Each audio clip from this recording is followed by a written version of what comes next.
This is the Kidtropolis instructional video for installing one of the MyDoors into a solid wall. Not into a door, but into a wall. In this case, we're going to be installing it into this wall just for purposes of showing the installation. Step one, go ahead and open your box and remove all the contents from inside and make sure that with the instruction sheet that's included that you have all the parts necessary in order to do the installation.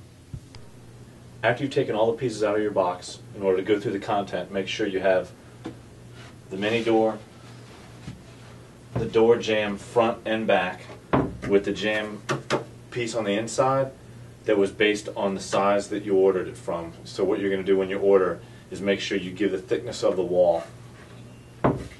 Also make sure you have these 3 screws in order to hold the front and the back together, 2 sets of hinges, the small lock if you want to put that on the door, and the doorknob. Step one, go ahead and take the instruction sheet that it came with and follow the dotted line. Go ahead and cut the template out, and when you cut it out, try to stay on the dotted line, but if you're a little bit off, it won't matter. There's a lot of play within the door jamb piece that even when you cut, there's some wiggle room.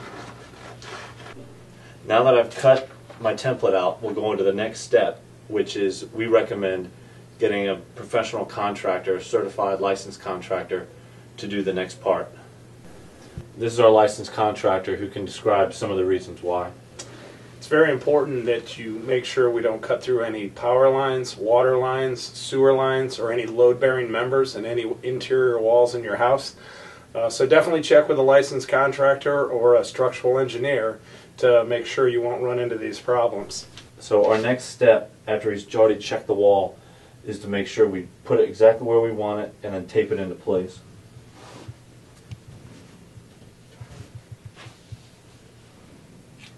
Then go ahead and outline your template. Okay, first of all, we need to remove any base molding or cove molding around the bottom of the wall. Next, we'll use a drywall saw or a sawzall to cut the drywall out.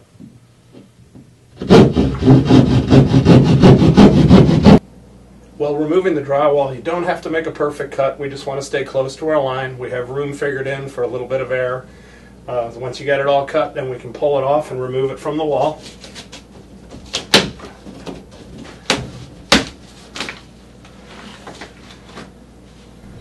Okay, now that we've removed all our drywall from both sides of the wall and any drywall screws that were left, we know there's no electrical, there's no pipes that we have to worry about, but we do have one member in the middle here. It's a 2x4. This is an interior wall, a non-load bearing wall, so we should be fine to cut it. We want to cut the top first before we cut the bottom so we don't create any problems with the drywall up above.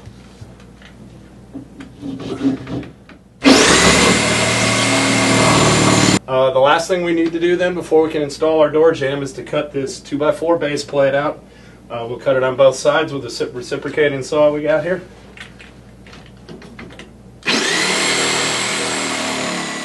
Right.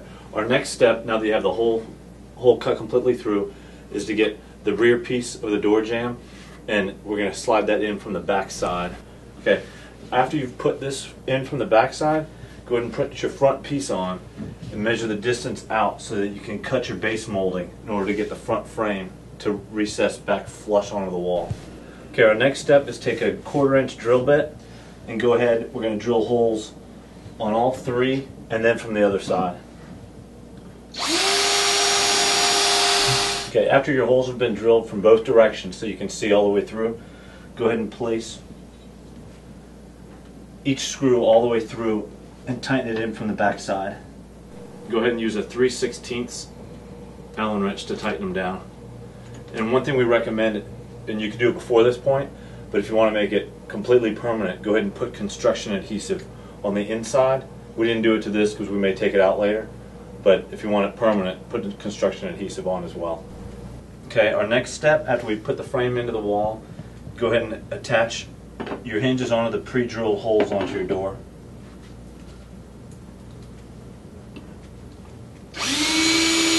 Okay, we went ahead and installed our hardware on the small door, put it up in place, and with the pre-drilled holes that are already there, we're finalizing putting our hinges in. And the final thing to do is attach the door handle. And with that final step being done, you have a mini door.